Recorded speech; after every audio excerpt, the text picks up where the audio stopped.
Welcome back to Kings at the Table podcast, where if you're a king, you belong at the table. And Juan, the week is finally here. Super Bowl 58. We're days away.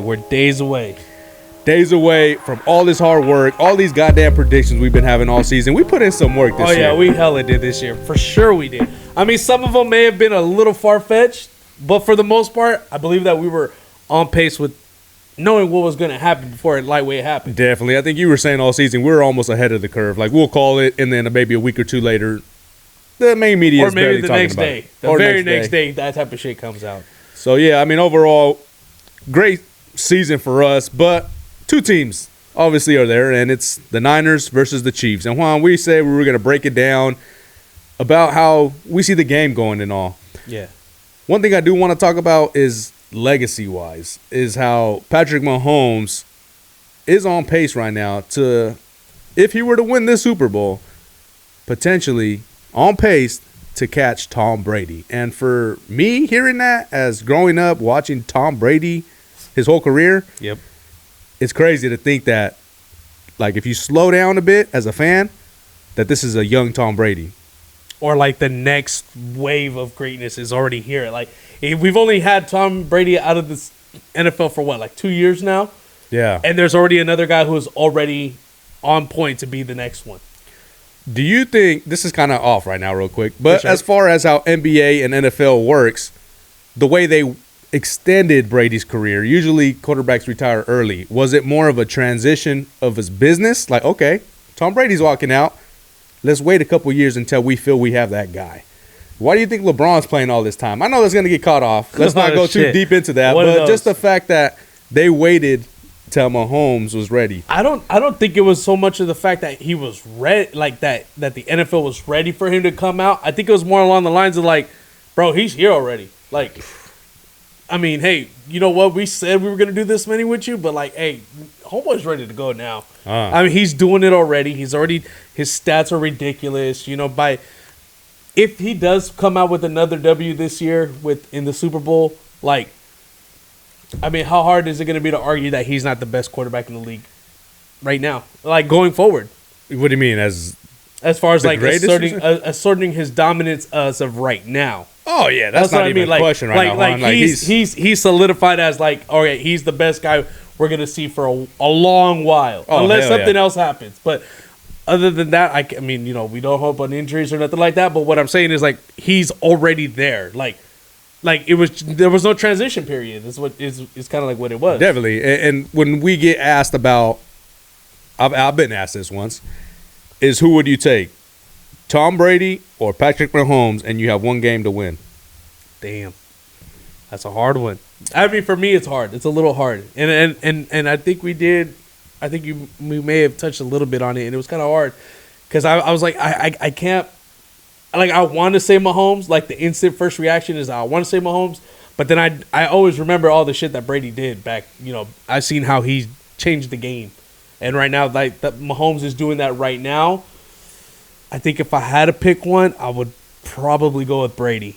Brady? As weird as it is to say, I'll take a Brady on that. I don't think that's weird, though. Like, I think that's like, hell yeah, bro. I got Brady. Yeah, I got Brady. Then. My money's on Brady. Yeah. What about you? How do you see it, or how do you play it out in your head as to picking who you're going to pick? Yeah, the crazy part is it's so close, and it's crazy to think that like, again, that goes back to me saying this is a young Tom Brady in modern day era.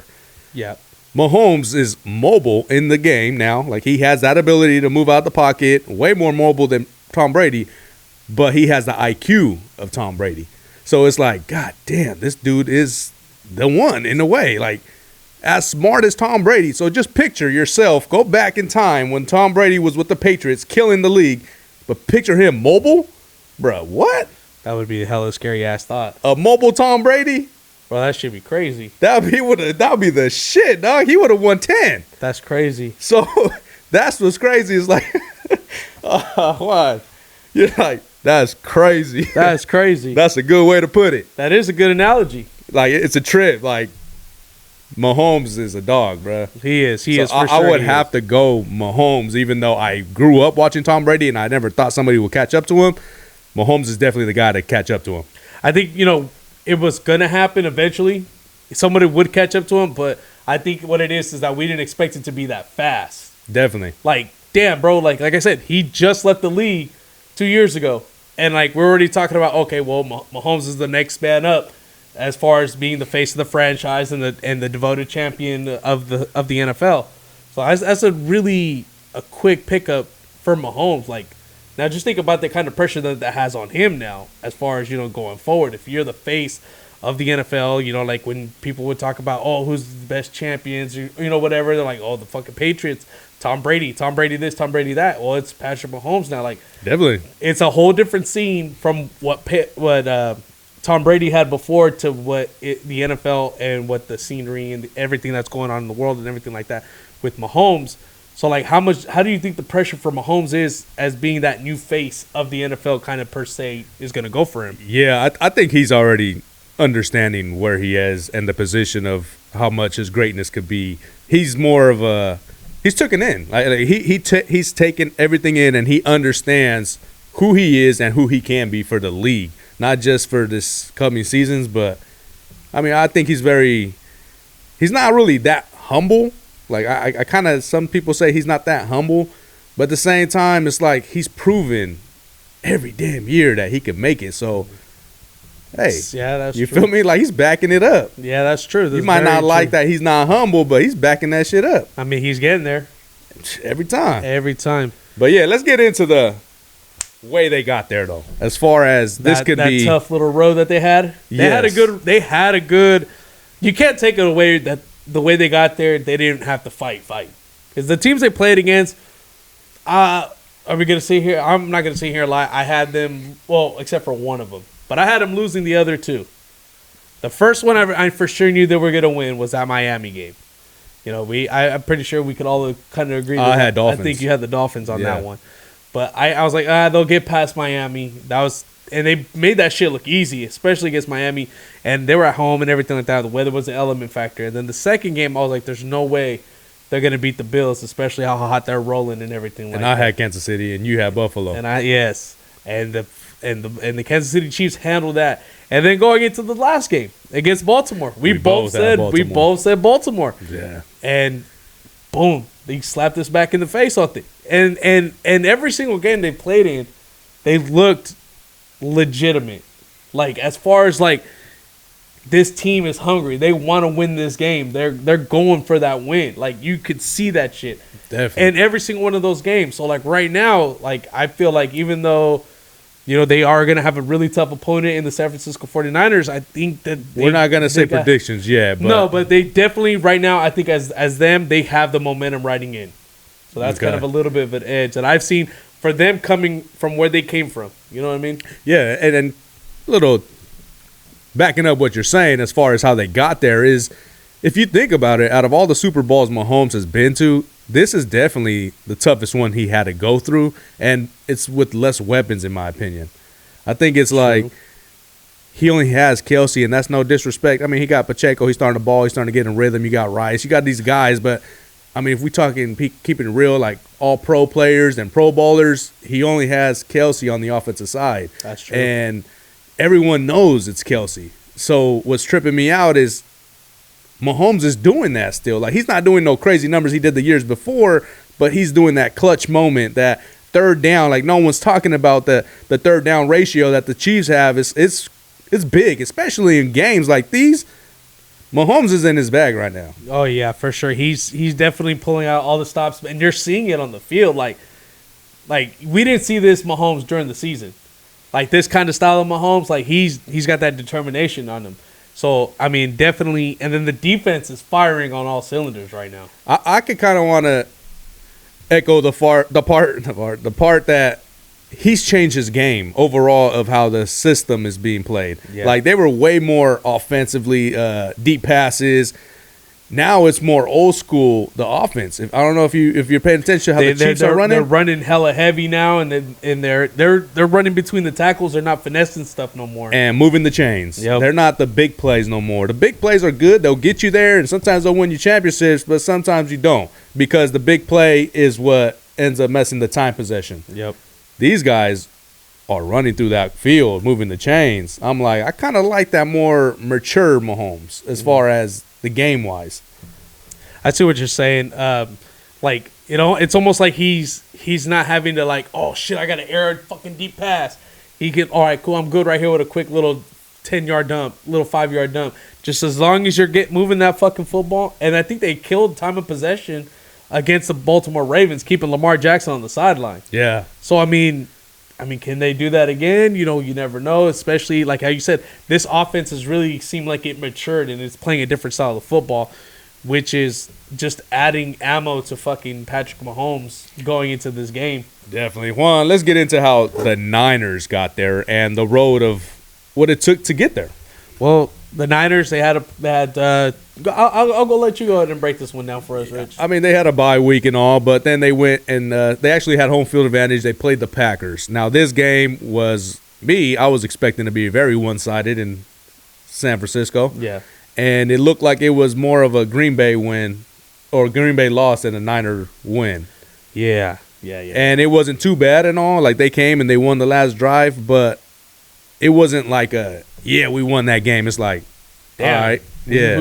We won. Like, okay, Purdy did get that last drive. That kind of gives me hope. Mm-hmm. He did that. So let's just go into the next week, see how that went. They go into they stay at home. Detroit comes to. Yeah, Detroit comes into town. And you got one of the hottest offensive teams coming into your hometown. We both try to give people a warning of how the Lions were. Yep.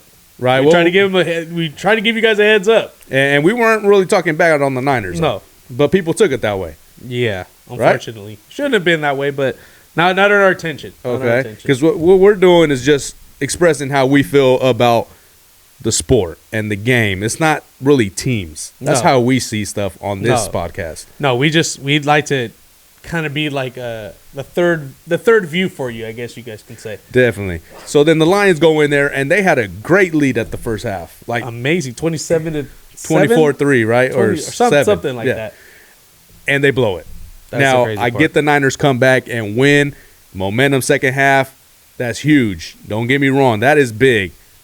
So that's how they got there overall. Is it their defense or their offense, Juan?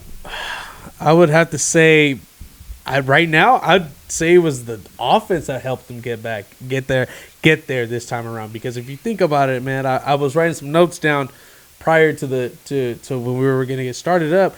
The 49ers have given up almost 150-ish yards. Almost, I'm sorry, not 150. Actually, what's that? Like averaging. Let's say like 150 per game in those two games alone. And the Kansas City Chiefs are kind of like we were saying, they're kind of like a run-heavy base team.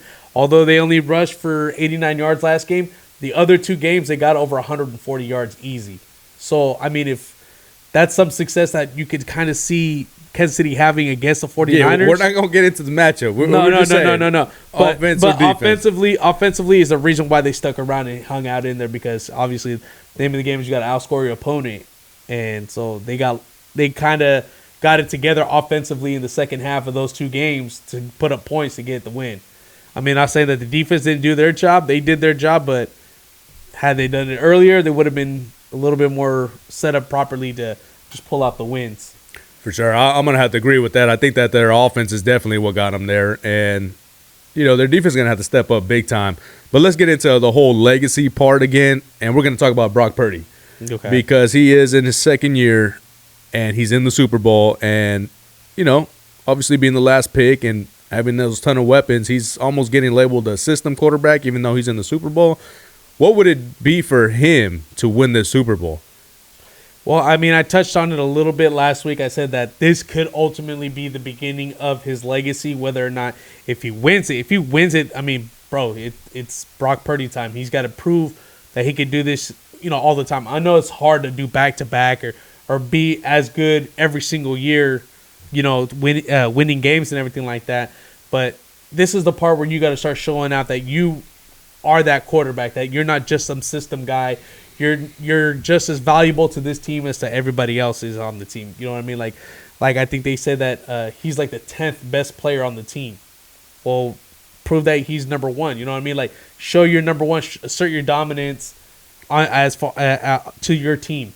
So So I think like this one definitely determines how his legacy is going to begin if they win this one. But when you say legacy begin, like, where do you see it? Like, do you see him being as far as like an elite quarterback, or just like a, I won the Super Bowl and he'll be like a Joe Flacco, maybe get, one or two? Well, again, it's gonna kind of vary. Like this is the second year that we've gone to see him. There's not a whole lot that you can technically put on him like that, but I think it does kind of break him off into a little bit of the, I guess, cracking the elite tier. Okay, because let me ask you this, Juan, because you can see if a quarterback has it in a year or two. Okay. And you can put them in tiers of where you can see them. All right. Let's say, example, C.J. Stroud. He's up there. We can see him being a great. Yep. Brock Purdy. He wouldn't be up there with CJ. Personally, no. I don't see him up there with CJ. He's up there. Don't get me wrong. I mean, I'd have to break him all the way down tiers-wise, but I could see him, I don't know, like top 3 tiers, depending on how many tiers we have.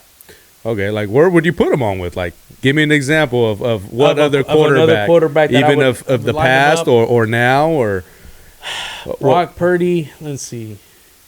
Just his overall game. Like, what do you see in another quarterback in him? It's hella weird because like I initially had one quarterback that came into mind, and that was Alex Smith. I don't know why, but that was like the first thing I thought of for some weird reason. But like, he's basically doing a lot of Alex Smith type of stuff, in a sense of the way. I guess what's that good old?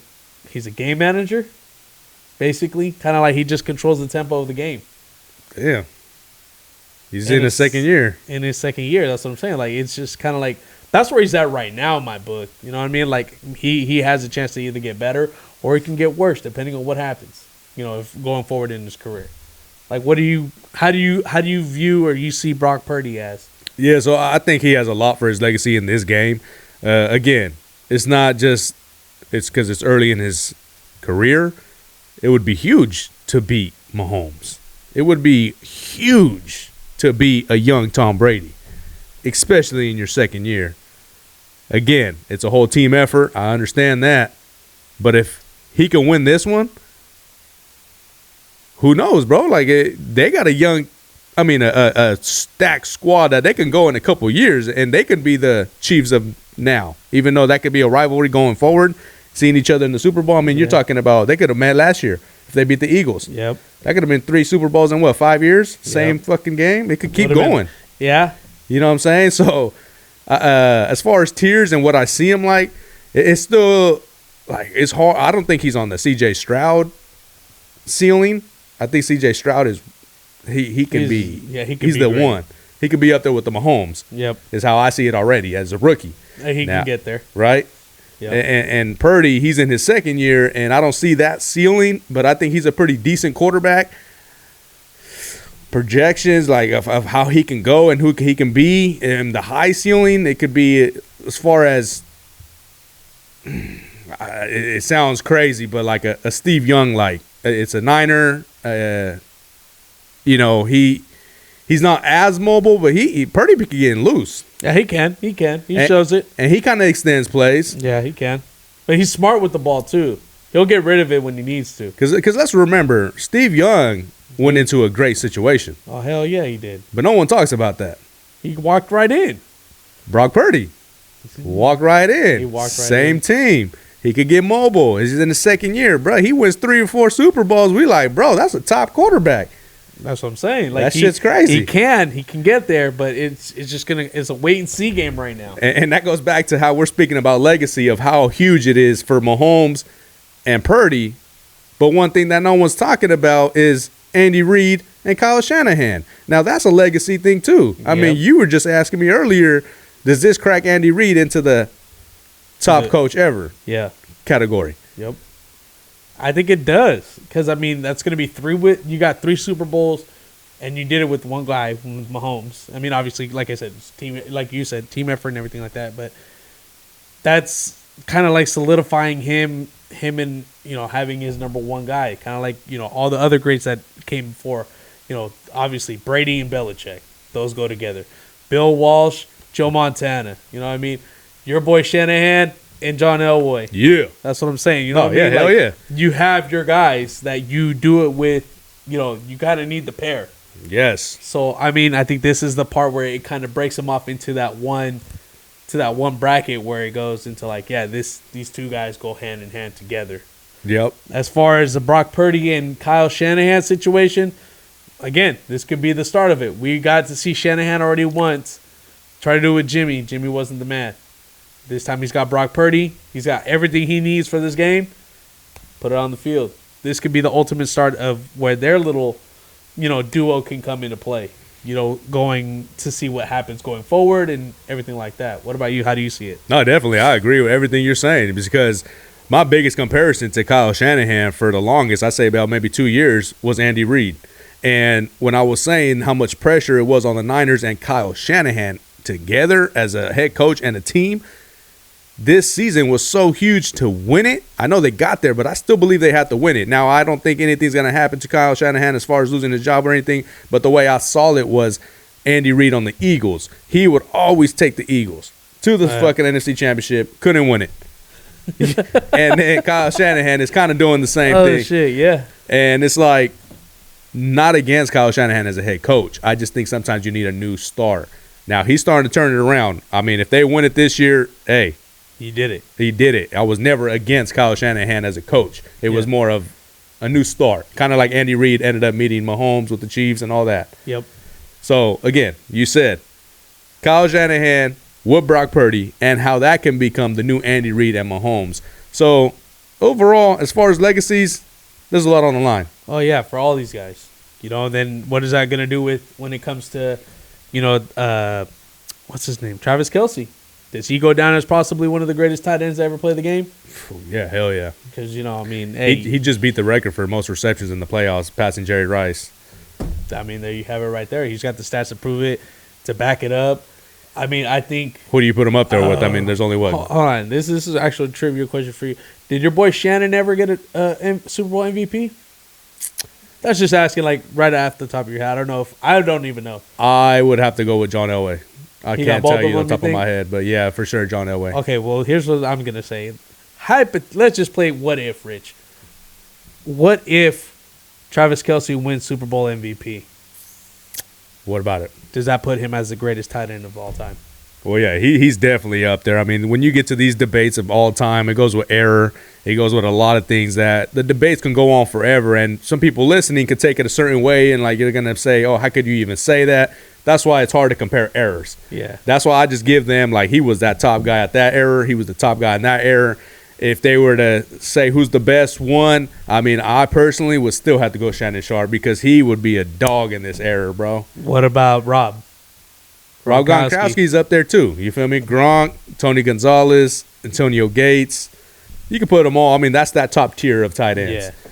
But Shannon Sharp, man, he's that one. But would this put him on top of everybody else? Kelce with the Super Bowl MVP. With a Super Bowl MVP, would you kind of just basically on that alone have to give it to him? He's just got playoff records. Well, that's what I'm saying. It's a thin line of saying he's the best tight end. Again, he gets that Super Bowl MVP and on stats and Super Bowls and everything. He has to be up there. Mm-hmm. But me, if I'm like a head coach, give me Shannon Sharp. Shannon Sharp, Shay Shay? Shay Shay. Uncle Shay Shay, man. Uncle He's just Shay Shay. He could do. He was a Gronk and Kelce mix. Put it that way. I mean, and he was fast as fuck. That's what I'm saying. Yeah. Hell yeah, man.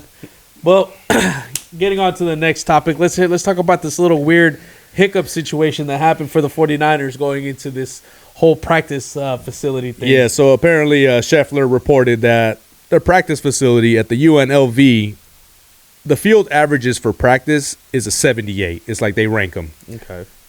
No field being less than 70. The Niners field is considered in the 50s, dog. That's fucked up. In condition-wise. And we're talking, I get that, like, people are going to be like, oh, you're being dramatic. No. I'm not being dramatic, bro. I'm putting myself in their shoes as if I was a player that just made the Super Bowl and I did all this throughout the season to get to this point, and you're going to put me into a 50-grade field? The NFL just did that to them, bro? That is playing- the ultimate disrespect. They're playing at the park, bro. Yeah, and it's like, bro, No, but that's serious though, man. Because think about it, dude. Like, let's just say, bro, the field's obviously not up to par. I'm getting mad, Juan. The field's obviously not up to par, and yet you're going to be practicing on this field. What happens when someone tweaks their ankle? Thank you. What happens if someone rolls wrong or their cleat gets stuck in the dirt or whatever may be the situation? Juan, we've played in a park. Fuck. How many times have you got You know, turkey bowls, exactly, and that's my point. How injuries happen, Bro, but bro. you're talking about these guys that made it to the Super Bowl are just going to this field, and they're probably like, dude, coach, My bruh, backyard's got better grass they're than like, this. they just can't believe it. They're looking at each other like, really? This is what we're supposed to practice on? Like, come on. See, that's fucked up. They fucked that one up. The NFL messed that one up pretty bad. And now they're saying that they're trying to split the facility because they're in a $180 million facility, Must like be the top nice. of the line freaking practice facility, damn near a stadium, chilling. I mean, how do you get They- that freaking privilege? Because they're that's their second home. You know what I'm saying? Damn. Woo. Da-doom. Shots fired, shots fired. I'm just joking. My bad, Vegas. My bad. Right. But that's messed up though. You know what I mean? Like damn. I think I even read that they might be flying back. so, yeah. So, They're that's, going to be flying back and forth, right? Is that so what- they were that's trying to what- get into the facility with the Chiefs, and they said no. Straight up, which I can't blame them. I mean, Nah, at that hell point, no. I mean, hey, this is what they gave us. Hey, that's your fault. Y'all need to figure out with the NFL. Yep. We didn't set this up. We didn't set this up. Just Fuck, saying. that was too smooth. That was too smooth. You know, and now it's like, okay. He's like, hey, Roger. Roger Goodell, I want the dice field. So, as a player on the Niners, Juan, does this give you a little extra boost, or is just, you know, whatever thing? I find it more of a disrespectful thing than anything, bro. Like, that's not a boost or anything. That just kind of already shows you that the NFL is picking a little bit of a side, which is kind of dirty. If I was in this situation like that, I would probably look at my options. Like, look for something maybe closer, another facility or something that can withstand, like, and hold whatever you got going on. Shit, like, that's the route I would go. Or I would, like, for reals, be like, fuck that. Let me practice on the actual field. Yeah. Fuck it. I mean, what Well, that ain't going to happen. It ain't gonna They got to happen. have it to the T, you know. for reals, every You're talking grass, about- every grass is the same fucking height. Yeah, straight up. They Damn. said this is going to be the biggest, the most viewed Super Bowl ever. They're expecting plus 200 million I wouldn't doubt it. because they're getting Brazil and all these. Now that they're going Yep. overseas, They already announced that they had a couple games going and overseas. Taylor Swift. Yeah, we yeah, got to her. mention her. The Swifties. We got to mention her. Is she gonna make the flight? What's the over under on this flight, bro? Is she getting proposed to? Is she gonna get proposed? If she gets proposed to, bro, and oh my goodness, that I you know what's gonna be the funniest That thing? is- Travis Kelce, Taylor Swift, you guys are about to get married. What are you gonna do next? We're going to Desert World. oh for sure. Fuck. But no, whatever happens, happens. But for sure, I mean, dude, there's gonna be tons of views. Everything's got to be to a T. But going back to the Niners, bro, I think I don't even know if that'd be a good idea to be flying back and forth, back and forth, back and forth. Well, apparently they can because they have like all this media stuff. Like yesterday, they had the media Oh, day, yeah, and they- you got to volunteer with the festivities and all that. That's gonna suck. So That hella sucks. yeah, let's get into predictions once. Let's just get into it and how we see it going. And you know, obviously, Juan, I'm going to ask you first because you're on the hot seat, and you know, all season long we've had predictions. Well, let's give the viewers the winner of the Super Bowl. This year's Super Bowl 58 champions will be the Kansas City Chiefs. I have it right here on page 58. At least on my book. What's your book? Super Bowl 58, huh? Yeah, Super Bowl 58. I got it on page 58. Okay. I think the Chiefs are going to come out and win this because of some of the stuff that I'm going to be slightly repeating what we touched on. This team is going to exploit their defensive line, I believe. I think that they're going to there's a lot of talk about how Chase Young ain't really showing up. He's getting smashed, smoked, everything you want to put, whatever you want to call it. But he's getting beat off the line on his side specifically. There was a couple big plays that happened in that Detroit game. There's a couple big plays that happened in that Green Bay game. And those were all on the side of Chase Young. So, I mean, you don't think Andy Reid's going to be able to, boom, right there. That's where we're going all game long. You know what I mean? Yeah, you could switch them all sides. All right, now we're going this way. I think that's going to be the defensive stoppage that that the 49ers aren't going to have for them. They're not going to be able to stop them.